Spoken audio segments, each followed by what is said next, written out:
Amber Rudd, as Home Secretary, you're responsible for the Prime Minister's security.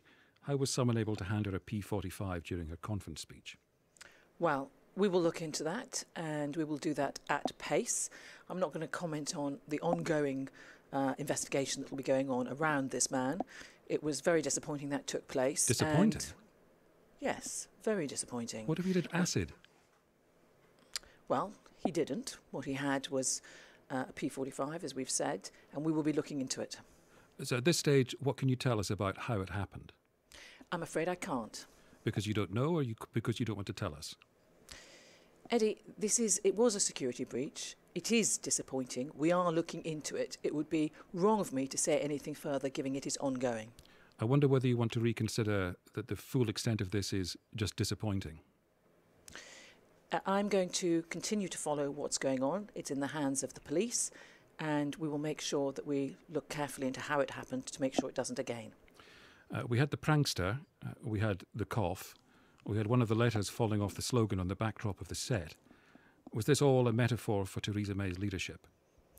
I think that actually when you get beyond that, what we saw was some really interesting policy developments. Well, we'll get to the policy. I'm talking about those things that went wrong. Will, because I get concerned sometimes that these things don't get the attention they need, when I feel that that's what the public should really know about, the policy changes that we're proposing to actually involve in their lives. What happened in the hall is, I think, less important than the actual changes to policy which we're trying to put forward to support them and their families. Except here was a Prime Minister who, well, for her this was an extremely important day. And at the beginning of her speech, she said sorry to the conference. She said the election campaign had been too scripted. And then someone hands her a P45 during her speech. She takes it, puts it on the floor, and instead of saying something, carries on with her script. Actually, Eddie, if you'd been in the hall, you would have felt the tremendous warmth from all of the people in the hall.